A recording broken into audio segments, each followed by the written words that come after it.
I'm Jumana Kashour. I'm the MBA Program Director. Very happy to welcome you to this masterclass.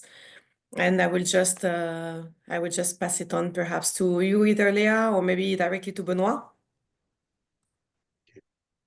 Okay, so good morning, everyone, or good afternoon. It's rather the afternoon.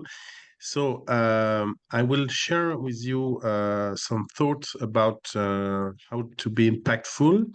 So first, I want to be sure that can you see my screen well?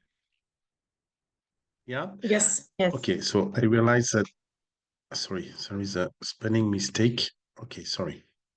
Okay, so the title I gave to this exchange is what does it mean to have an impact? Because impact is something that we hear every day, that we should have an impact on profit, on planet, on people. Okay, but in fact, what does it mean?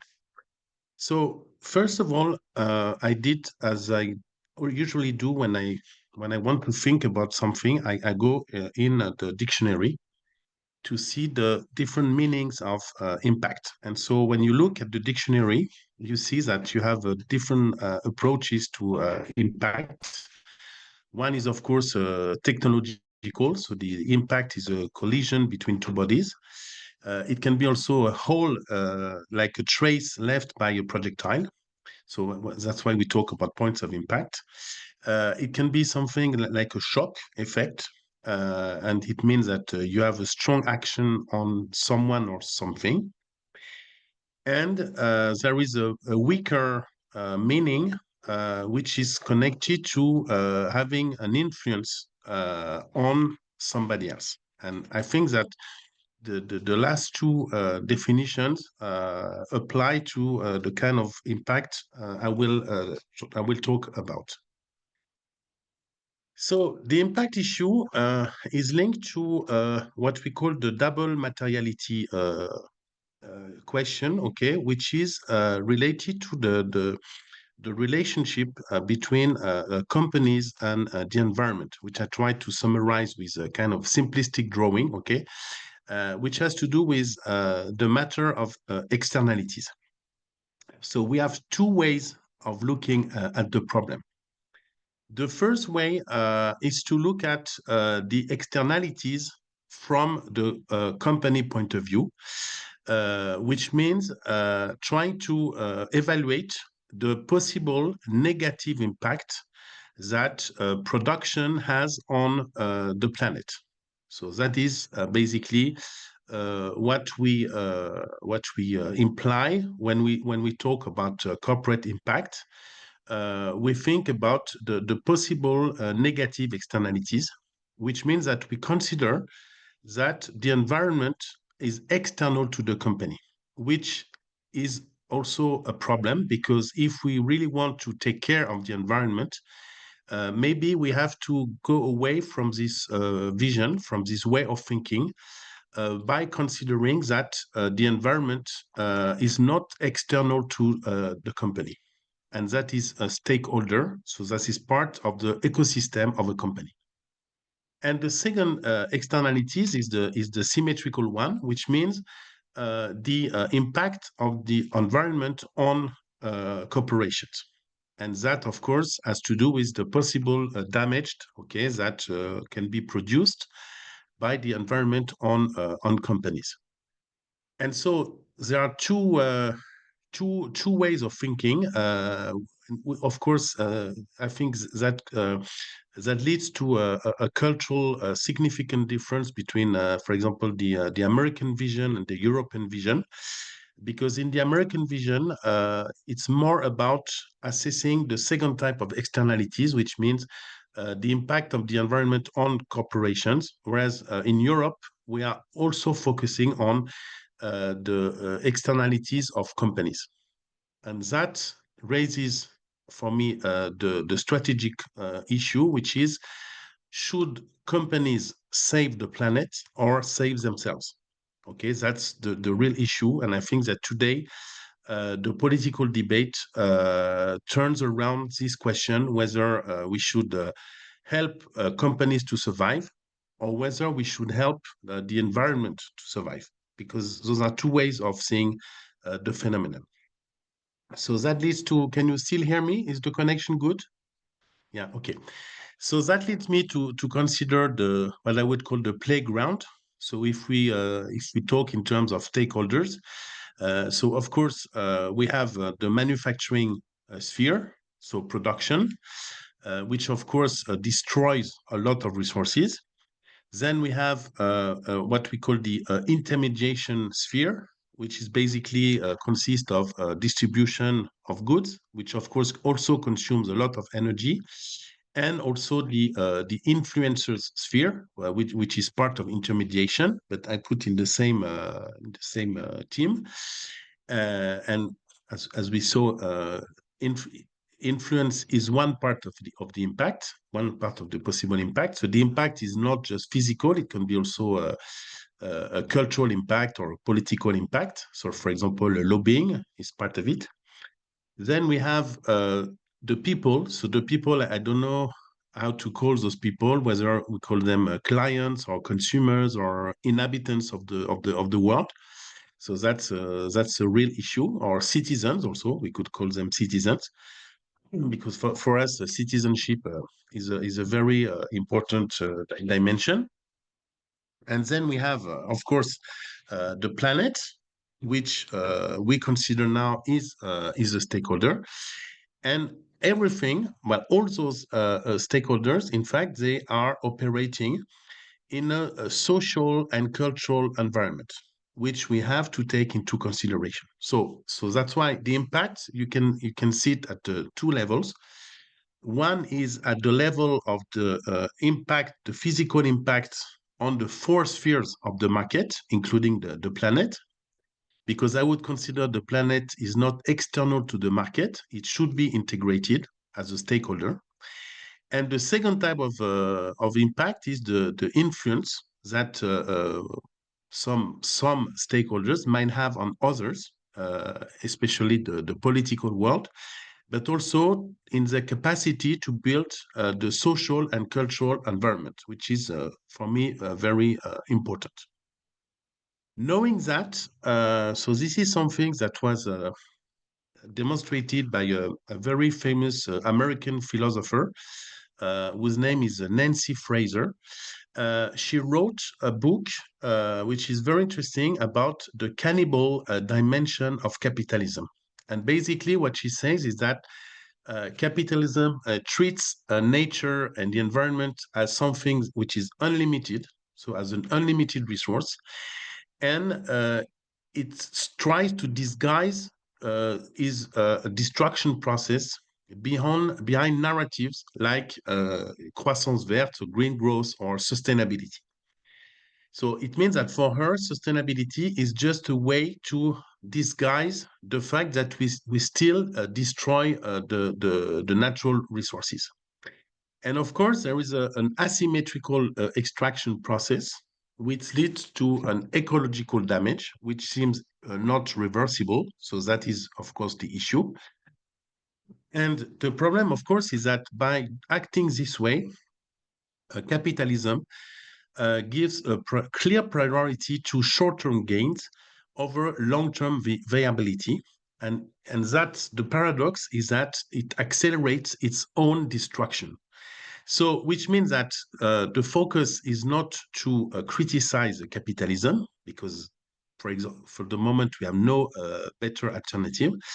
It's more to understand how it's possible for capitalism to still operate, knowing that capitalism is partly self-destructive because it exploits all the resources which are necessary for capitalism to exist. So that's why we can call this the cannibal dimension of capitalism, which is a problem, and that we maybe also have to preserve capitalism, and therefore to avoid this cannibalization process.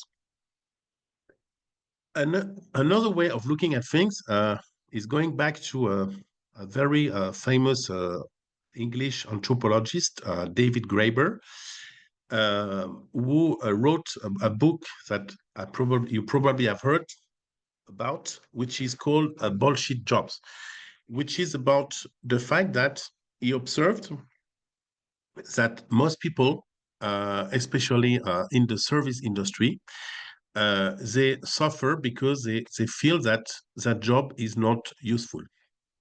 So that's why that's what he called the bullshit jobs, as opposed to the cheated jobs, which are very useful jobs, which are underpaid. And for David Graeber, there is a link between a salary and utility of jobs, because his theory is that usually the more you're paid, the less you're useful to the company or to society. And so I think this is an issue, which is the issue of the global utility of work, okay, of what we do when we work, and the fact that if we are convinced that we are useless, that creates, I think, enormous suffering, which should be avoided. And that's why it seemed for me important to really think about the meaning of what we learn and the meaning of what we do, which for me is a characteristic of what we call a grande école, where we are into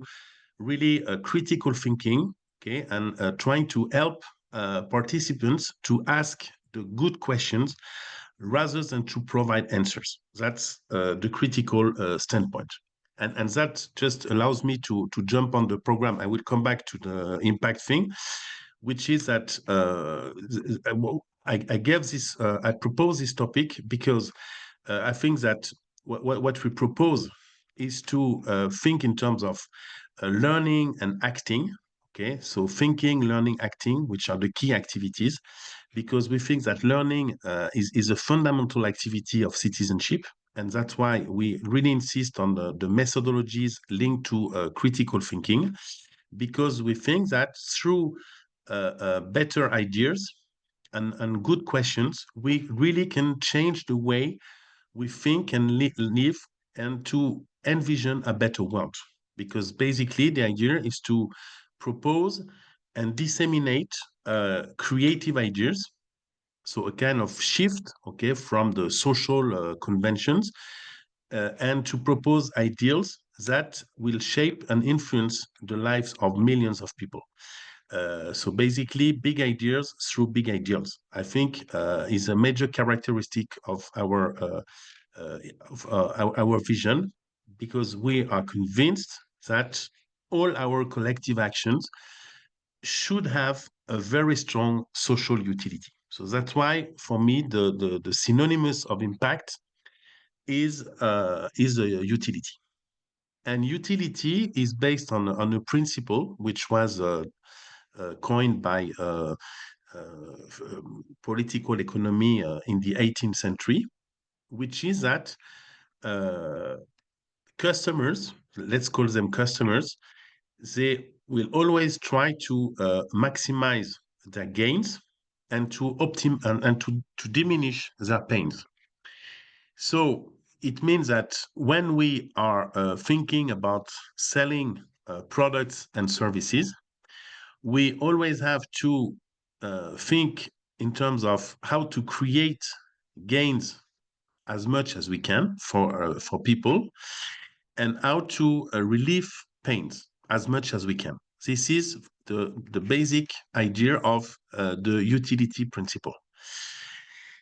So, which means what is the value contribution, and what is it we can bring. And this is something that is very central to marketing, because this is the discipline I teach, and which we call the consumer insight, which is basically based on the gap between something that you would like, something you desire, and something that you get. So basically, there is a rhetoric of the insight, which I think is very important in capitalism, which is basically, I wish I could. So this is the desired situation, but unfortunately, there is reality. But if I had some possible perceived solution, I would feel great, which is exactly the purpose of utilitarianism, which is to bring a better quality of life and to bring life satisfaction. And that's the meaning of having an impact, is whether you can increase the overall level of well-being and happiness of people that that you meet. And so that leads to the notion of value, because when we think about being impactful, it means that we think about the type of value that we can provide to the market. And basically, I think that there are four dimensions by which we can be impactful. The first one is through functional value. So you bring usage or functionality. So I will show you an example. Then we have, of course, an important symbolic value. So a symbolic value means it's a shared meaning, okay, that we project on the commodities that we sell. Then we have, of course, a strong emotional dimension, so what we call the emotional value. And of course, the last dimension is the economic value, which means that we try to capture wealth, to capture value as much as we can. And so that's when we have those four dimensions, we have a virtuous circle because we bring utility and all the dimensions of utility. So I show you, for example, an example of a very functional approach. So BIC is very clear about the fact that they propose simplicity. And those are products you can rely on, as they say. And I really like the ad, which is bottom left, because it's just to show that you don't necessarily need to innovate to be impactful, because it has been the same products since the creation in 1955. It has never changed, and it's still very efficient. So we see, for example, this is a very interesting brand. Maybe you have already seen in some stores, which is called The Ordinary. So that's a brand from Estée Lauder Group, which is bringing back functionality to beauty products, and by a very simple packaging, okay, like a very pharmaceutical packaging, black and white, no image, no photo, no color, so extreme simplicity, and going back to a problem solution, because for each problem you have a specific formula here. And this is also a brand which is impactful because for the symbolic value, because it's a very affordable brand, but still it's considered as an affordable luxury. So that's, for me, a very interesting kind of impact, where you're trying to bring the codes of luxury in mass distribution. And that's, I think, a very good example. But we are more here into emotion. This is the first Coca-Cola advertisement ever produced. It was in the end of the 19th century, where you see how you are bringing strong feelings and strong emotion. You see, for example, this very disruptive campaign from Calvin Klein, which dates from the 90s, where you see how this brand had an impact on society because they were already announcing a political issue, which is gender fluidity, because that was the first non-gendered perfume on the market. Something which is now very popular, but at the time it was very disruptive, not to be positioned as a masculine or a feminine perfume. So that's a kind of social and political impact. Well, you see here the symbolic dimension and the Louis XIII by Courvoisier, which is, of course, bringing back the heritage of the Louis XIII, so the father of Louis XIV on the brandy market. So we see symbolic value once again, the capacity of brand to connect people and to connect things. So it means that beyond that, of course, to have an impact can be so functional, symbolic, emotional, but the heart of the process is to always go back to the creation of value. because that's the way we can really be impactful. And so this is linked to what we call the decommodification process, which means that we start with commodities. So that's the first stage of capitalism, which is extracting commodities. Then we add a symbolic dimension through the product, which allows to increase the selling price. Then we can add a service dimension. So that's the service economy, where you, of course, once again, will increase the price of the service. And then comes the experience level. So the experience level. And the experience level, so you see a Nike Town, for example, or this kind of joke, okay, which is a fake co-branding between Nike and IKEA, which is about the fact that it's more than delivering a service. It is really about having the involvement of customers in the value creation process. Because what characterizes the experience economy is the fact that there is customization, which means that you involve customers in the making of the product. So that's a characteristic of the experience economy, and you can see how a brand like Levi's has helped customers to customize or repair their jeans for different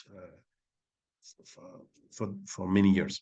So you see that beyond the impacts, rather functional or emotional or symbolic, you always find the progression of economic value. As you can see with the Starbucks example, where you see how you can multiply the price of coffee from commodity to product to service to experience. So that's a very good example, which shows that it's not just an issue of coffee. It's an issue of really involving customers. So my point here is that there is a life cycle in the history of capitalism. And so here I try to show you that we are now at a specific stage of capitalism, which means that I've just applied the life cycle concept of products to the stages of capitalism, and we see that extracting commodities is now at the end of the life cycle. Delivering service is in the degrowth stage, as well as the experience economy, so staging experiences. And now we live at the moment of the history of capitalism when what we call the transformative stage, which explain why we talk about impact. Because impact means that we believe that companies and brands have the power to transform the life of people and societies. And this is the meaning of impact, because it means that you strongly believe that brands and companies have the power to positively affect the life of people and societies.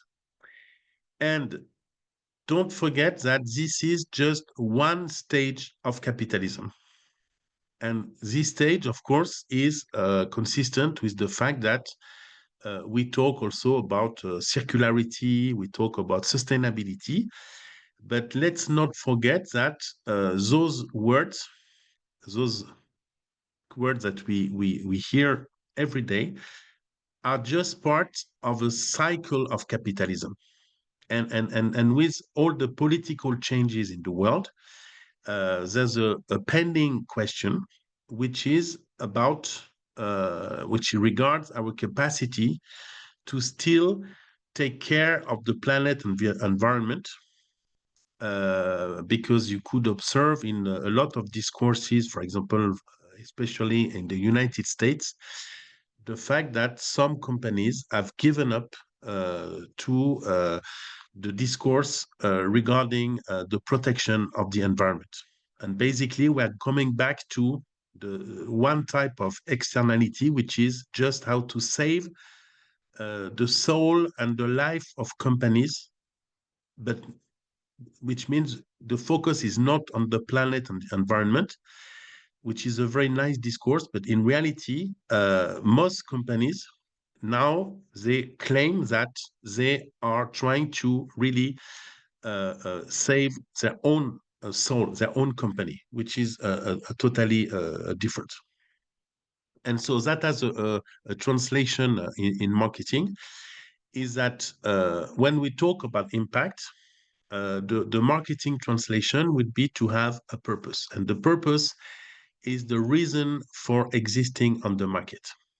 And this is a very popular notion that is used by a lot of brands with different cultural adaptation of purpose. So, for example, in French, we call it la raison d'être, the reason for being, the reason for existing, which is the fact that it's not just big ideas, as I told you, but big ideals. And so I think this is important because this is linked to the fact that when you sell products and services, it's not just about trading or exchanging resources versus money, is to build utopia, which means to build worlds in which you would like to live.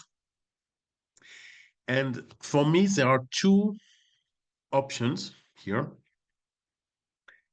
And I make a significant difference between, on the one hand, on the left, brands which are, I would say, very impact or purpose opportunist, which means that they are just claiming things, but they have no will to really affect society. So Diesel, for me, is a very good example because, of course, they have disrupted the jeans market with a new vision, but they have not changed anything regarding production process or supply chain. So it's just proposing a new positioning for their products.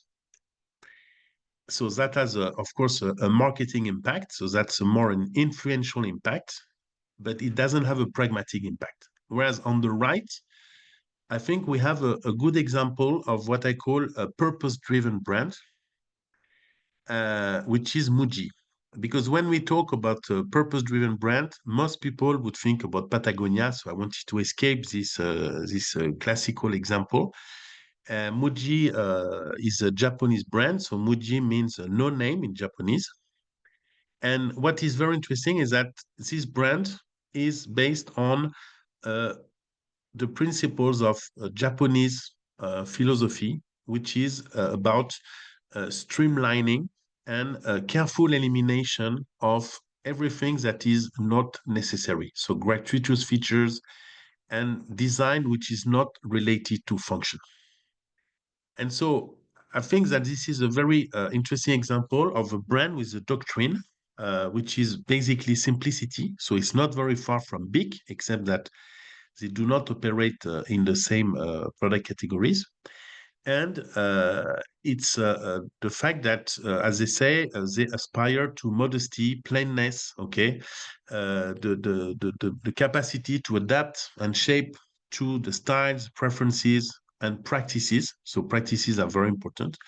And the pursuit of the pure and the ordinary to achieve the extraordinary. So I think that's a very, very good example of a brand with an impact, which means they are not just selling products, they are selling a philosophy of life, or they are selling a utopian world in which they invite you to come. And I think that's a very, very good example. So I see that we are already, it's already 1:55. So maybe I could stop here and take maybe a few minutes to answer your questions. What do you think, Jumana or Leah? I don't want to be Yes. too long. Yes, we have a few questions. Okay, okay. So I will stop sharing the screen. Okay, good. So the first question, I'm not sure if it's detailed enough. Sohan said, isn't it varied amongst various companies and communities? But I believe you're referring to the first part of the presentation. But maybe, Sohan, you can ask again with a bit more detail. because we don't know exactly. We do have another question from AJ. Sorry, I didn't understand the question regarding community. The question is, isn't it varied amongst various companies and communities? Sorry, Leah. Sohan just specified it. He said that his question was related to the sustainability part, Benoît, that you presented at the beginning. Mm-hmm. Okay, so the sustainability issues, isn't it varied amongst various companies and communities? No, of course, I mean, I am not giving a single answer to understand very multiple and complex cases. I'm just saying that once again, you have two approaches to business. One is sustainable driven. So that's in the roots of the company, because you have people believing in sustainability and circularity. And this is, for example, something that we see in China, which is really pushing the functional economy and circular economy. And then I think what is dangerous is sustainable as a discourse, as a way to hide the real issues. So, of course, there are different levels of sensitivity to sustainability. It depends from which market we talk about. But still, I think that sustainability should not be just an ideology. And in a lot of cases, it's just treated as an ideology and as a communication tool. So that's an instrumentalization of the impact, which I think is very risky and very problematic. That's my point. Of course, I believe in sustainability. Yes. But sustainability is what you do, not what you say, once again. So that's a major thing, major difference. Thank you, Benoît. We do have another question from AJ. Can you please explain what is asymmetric extraction? It's asymmetric extraction because it means that's from Susan Fraser, Nancy Fraser, sorry, that we're taking from nature, but we are not giving back. That's the asymmetry. Like we talk about in economy about the asymmetry of information when the salesman has more information than the customer, so the decision is always biased, of course. So this is the fact that we do not respect the environment as a partner, because we live in a dualist culture, which gives power to human beings over non-living organisms, like rivers or mountains, etc. So that's why some people would like to give a legal status to natural resources.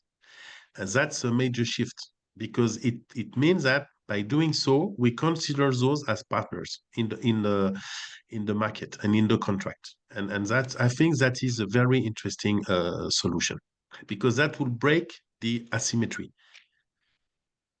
But then you have to make people accept that a mountain should have rights without being animist, because the risk is to become animist, okay, where you consider that inanimate object have souls, and that when you put a leek in your soup, it has a soul, okay. So I suppose most people do not think this way, but there is in some circles I can see some trends towards animism. But we are based in dualism. For us, you have living organisms and the others. So human beings are kings of the world.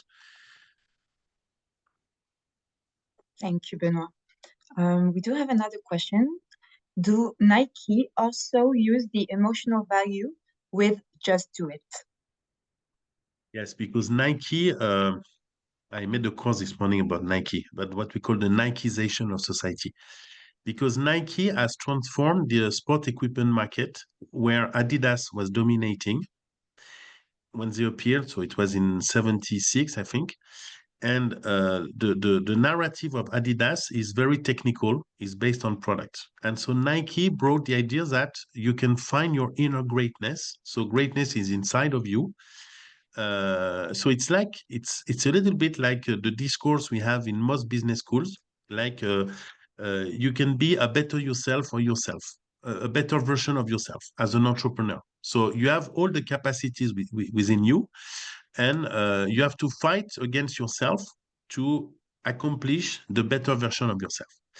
So I agree with that, but you cannot do that alone, and you need to be advised. And that's why we have programs such as our full-time MBA, because you cannot just decide to be a better version of yourself. You need people to help you raise the good issues, the good questions, to give you some books to read, to some questions to ask yourself, some challenges, some evaluation, etc., etc. So yes, Nike is very emotional in the sense that they are bringing a very democratic vision of sport by showing people that everybody can achieve something in his life. So that's a major achievement. I mean, so that's why Nike has changed the life of billions of people, because it's a brand that gives confidence to people by telling those people, you are somebody. You are not a nobody. You are somebody. So that's political and emotional, I would say. Thank you, Benoît. Next question. Will the importance of ESG and sustainability change in the near future in Europe, considering the immediate concern for profit? What do you think the future holds for ESG and sustainability? I don't know. I have no crystal ball on my desk. Okay, so I don't know what's going to happen. But that's why I wanted to show you this life cycle of capitalism, because there are two options. So either we strongly believe in the impact, which is what we believe at ESCP. So the utility principle, the fact that we can change the world, we can improve the life of people. So that's why design is very important, because the role of design is to make life easier and more pleasant, for example. There are two possible trajectories. So one is very pessimistic, is a kind of Trumpization of capitalism with a very cynical approach where it's just about extracting as much money as you can. And in this case, sustainability has no meaning. The other case is to understand that we have to fight against the cannibal dimension of capitalism, and that to survive, we need to be sustainable. And that's, for me, the only possible option. But the problem is that in the world, this vision is not dominant for the moment. So we need to work on how to influence leaders, opinion leaders, to help people think this way. And that's why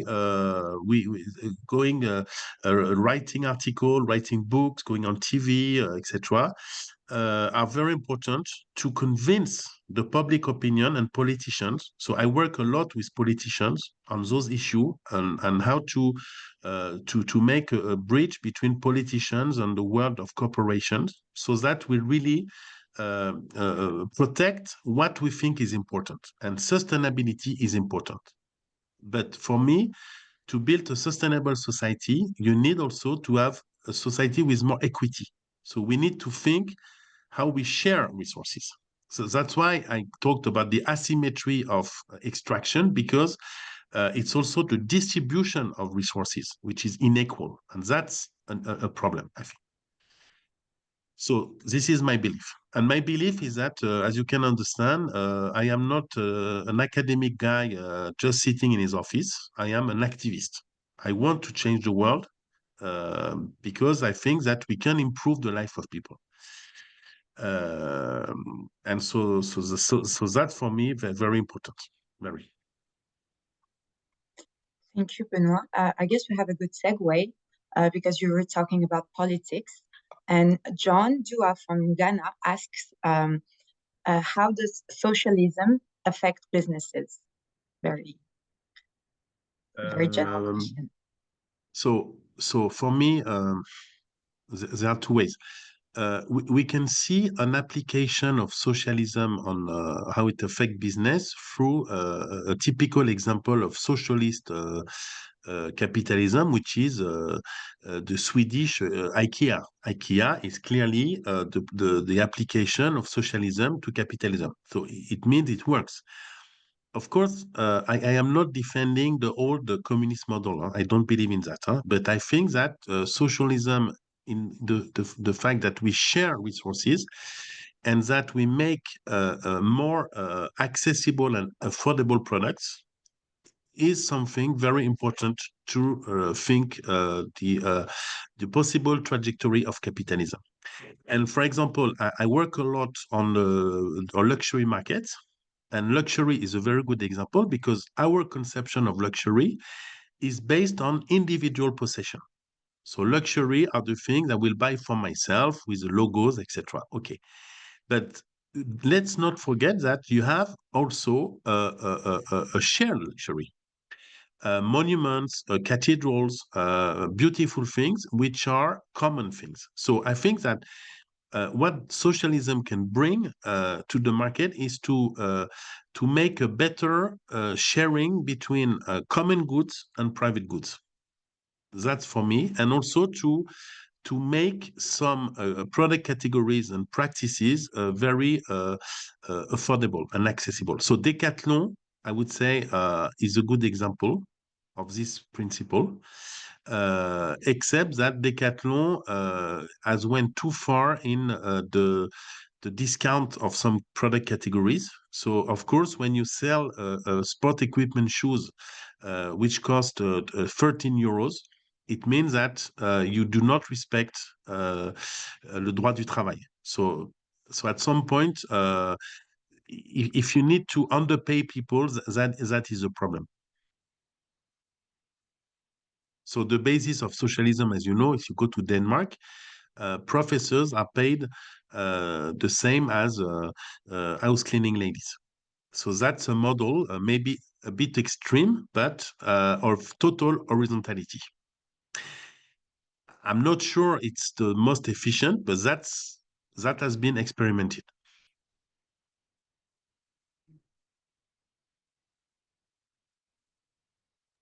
Thank you, Benoît. I guess we're all done with the questions. So thank you for your attention and questions. I'm honored by such involvement. I guess we do have one last question. AJ told us, luxury is also linked with status of life. Unique as it becomes more value is added to a product, for example, a luxury car. How can this be tackled? It can be tackled by questioning the fact that we constantly refer to the status dimension of luxury. So, of course, that's what we call the conspicuous consumption. That was demonstrated by an American sociologist, Thorstein Veblen, in the 19th century, in his theory of the leisure class. But that's one type of luxury. But for me, there are different types of luxury, not just one. And you have a conspicuous luxury, you have a luxury based on hedonism, you have a luxury based on sharing things, so you have different types of luxury. Luxury is not monolithic, is not just one thing. You have different types of luxury brands. And also, it's important to make a difference between luxury brands and luxury products. Because when you sell a pair of Nike shoes, $700, that's a luxury product, but that's not a luxury brand. And so, just for information, we have a very, very interesting specialization on this topic in the Torino campus, which is in May, okay, where we have 2 weeks devoted to those issues about luxury with the best experts, just as information. Perfect, thank you. I guess we have a couple more questions, and then we're more question after the webinar. Do not hesitate to send me a mail. I'd be happy to stay in touch and to reply. Yes, and if you find it easier to send it to the MBA webinar email address, we will forward everything to Benoît, so don't hesitate. Right. I guess we can go for one last question, and then maybe Arjun can introduce himself and talk a bit about his experience joining the program. June is the star of the day. Yeah. So we have a question from Laura. She said, if I understood well, Muji's impact is based on spreading the minimalism philosophy. How else do they give back? Do they take any additional actions to compensate their productive activity? No, they don't. No, to the best of my knowledge, they don't. But it was the first brand, for example, to have no packaging at all. So they tried to really build the model upstream by eliminating what is not necessary. And then comes the physical limit of the resistance of materiality, the way of products. So you cannot always diminish the way of materials that are used. But I think it's a very virtuous model, really virtuous model. Yeah. I guess we're good for the question about the masterclass. Same as Benoît said, feel free to reach out either on LinkedIn, on email. If you have any questions, Benoît will be super happy to answer them. My pleasure. Thank you, Benoît. But Arjun, I guess I'm going to leave you the floor just to introduce yourself. Great. Thank you so much, Leah. Thank you so much, Professor Benoît. I've attended multiple classes, but every time is as exacting as the previous one. Thank you, Jumana, as well. So my name is Arjun Ramesh. I am currently doing my MBA in international management here. I used to work in learning and development and also marketing. So it has been a really exciting couple of months since we started, and it has moved really fast, much faster than what we thought, because we're constantly doing something. So yes, I'm here today to answer any questions you would like to know about the experience, anything you would like to know about the student life, anything you would like to know about the campuses. Please go ahead. Any questions that you feel free to ask them. Leah is here. Everybody is here to help us out. Thank you, Arjun. Let's see if we have some questions. Lots of people saying hello.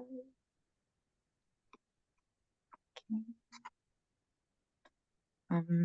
Yeah, if you have practical questions about the program, housing, visa, anything related to the student experience also, you can ask. And as well, we have Jumana, which is a program director, so she can answer your questions, focus on maybe the career services, the curriculum, etc. Well, we have a question for you, Arjun, from Ibrahima, and he said, how the MBA has changed you so far? Okay, so first question is a tough question. Great. It's of course very hard to say how the MBA has changed me so far, but one of the biggest thing that surprised me, the biggest thing that has really helped me learn, apart from the professors, the class, and the curriculum, is my peers, right? The fact that we all come from such diverse backgrounds, not just talking about the places that we are from culturally, that matters, but even in our careers, we come from different stages in our career, we come from different backgrounds, we come from different mentalities. And very often we are put in positions where all of us will have to work on the same problem, but together. So we are looking at one problem from like a 360-degree angle, right? So being able to adapt to somebody whose perspective is completely different from yours, but still right, is probably one of the greatest learning experiences that I've had. So I think that has seriously changed me. It's the way that I can adapt much faster, much quickly, much more efficiently in a situation is something that I would say is one of the top changes that I've had. Yes. Thank you. Okay. Next question. I think Jumana, maybe you can answer also, because it's more about the essays and interviews. Alina asked us, what are common mistakes applicants make in their essays or interviews? Great question. Well, I wouldn't say that there are like some mistakes, but what I would say is that what we advise you to do is to be prepared for to be well prepared for the interview. And Arjun, maybe you can share your experience on how you actually prepared for the interview. But it's being well prepared, being also, it's also related to your contribution to the program, the reason why you want to do an MBA, the reason why you want to do it at TSCP, and what you can also bring to the program. So yeah, I wouldn't say that there are mistakes, but it's like being more. I would put it more like in a different way. Sorry, but yeah, the different way, like being prepared for the interview, and of course preparing all the. When you fill your application, and writing your essays help you to be well prepared for the interview. Benoît, I don't know, perhaps you would like to add something. Arjun, maybe you would like also to share your experience on this. Benoît, sure. No.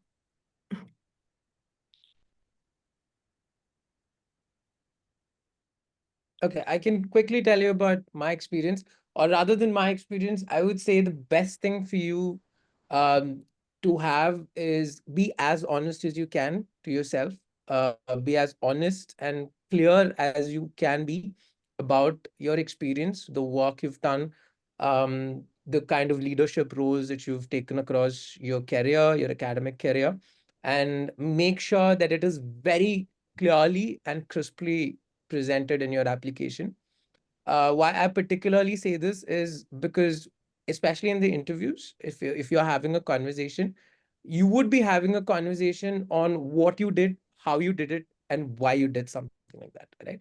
So it is extremely important for you to have that very clearly in your mind. Most often it happens in our career that we're very quickly doing things that if we forget to think about the why are we doing this particular aspect of things. So make sure that I would say that make sure that you are properly convinced yourself first on the things that you're putting across in your application. And only if you're that convinced should you put it across. That would be my Yeah, and maybe if I can answer. add, thank you, Arjun. Maybe if I can add something, because in the Alena question, it's about the essays and the interview. I would just also advise you to be careful with the use of ChatGPT. And it goes back to what you just said, Arjun, being yourself. You can definitely use it. Everyone uses it, but use it like in a wise way, I would say. Leah, we do have a question about the internships. One of the question about someone who's trying to integrate the internship in the website. Just for information for everyone, when it comes to the professional experience does not take into account internships. It has to be full-time permanent positions. Thank you, Joanna. Okay, just answering this question. We do have another question from Alina. Are there any test requirements and a minimum GPA needed? Additionally, do you require the GMAT, GRE, and are waivers available? Yeah, so you have all this information on our website. There are test requirements, and you have the possibility of doing the GMAT, the GRE, and the SCP as well tests, and there are no waivers. Great, thank you. And this is in addition to of course, you have to take also an English test. But again, everything is on the website, and you can always send a message to Isabelle for any further information you would like to have on this. Thank you. We do have another question about what's the ideal or average work experience taking into consideration? Well, the minimum is the minimum is 3 years of professional experience. And then on average, our participants have 6 years of professional experience, and it can go up to a few more years of experience. But the minimum is 3 years of professional experience at the moment where at the application moment. So you have to have, if you're like, if for example you have 2 years of professional experience, you cannot yet apply for the program. Okay, it has to be 3 years at the application. Thank you. I guess we can end with a question for Arjun. AJ told us, what would be the nerve-biting moments you have had during the period of the MBA, so your first period? How were you able to handle the same or another situation where you could have handled it better? Again, I'm getting a lot of tough questions today, but I think for me, I hope I'm audible. Yeah. Hello, Leah, can you hear me? Yeah, we can. Oh, okay, All great. good. For me, I would say the nerve biting, the toughest moment I've had would be while towards the end of the CCPs, when we actually have to present the work that we're doing to the organization. You've worked on it for a month, that you've done so much, but now the idea is to make sure that the client is impressed with your work. And these are not regular clients. Most of them are not startups. These are big companies. These are serious people. So you don't want to provide them anything half-baked. You don't want to give them anything that is not well represented. You don't want to give them anything that they don't want as well. And this, I feel, was probably the most stressful moments, kind of periods of my entire MBA plan. But luckily, because this also answers your second questions, how I would handle it differently. The reason that I was able to handle it as well, I would have to say, as we did as a team, was because we were prepared, right? We got support from our professors, we had support from our tutors, we had support from different teams on at different aspects. So from the start till the end, even the smallest version, even the smallest changes that we are being made is going through multiple people, is being vetted by different people with different perspectives and different angles. So I think that sort of preparation and the knowledge that that sort of work needs to be done before you put across something to a company or an organization, I think is what really helped me get through it. And I think that amount of work would be done in any other project that I do further as well. Yes, Well, that's thank you, Arjun. I guess we can end here. This was the last questions of our webinar. Maybe there is the question by Elena about the work-life balance. Maybe Arjun, if you can say a word about that, please. Yes. The daily duty study schedule. The study schedule, I would not say that it is very easy or it's a walk in the park. It is not. It is an intensive program. We are doing intensive work throughout. And depending on what sort of background you come from, there might be certain courses that are slightly easier for you and certain courses that are much more difficult for you. But what is the best part about is that all the courses are being taught to us by our professors in a manner that puts everybody on a similar line of base knowledge that you receive. So that's the first thing to keep in mind. In terms of work-life balance, we do try our best to find some time to meet with our peers and go out, visit Paris. If you're in Paris, it's a beautiful city. It was my first time in Paris.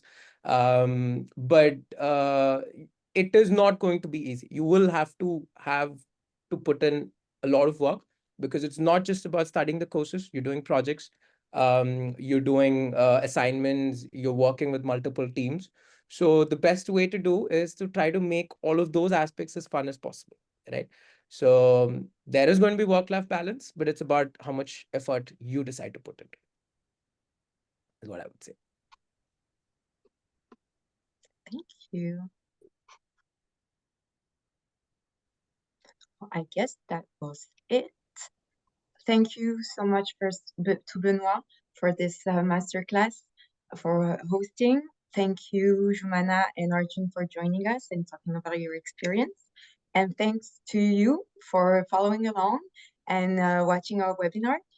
For those who might be registered and did not have the time to be with us today, We will send you the recorded version via email very soon. And like I said, if you have any questions, feel free to contact us either on the MBA webinar email address, on the MBA Paris email address, as well as our LinkedIn accounts. So thank you for everybody, and I hope to see you very soon. Thank you, Leah. Thank you. Have a nice day. Thank you. Thank you, Jumana. Have a Thank nice you. day. Thank you. Good day, everyone. Bye-bye. Good day.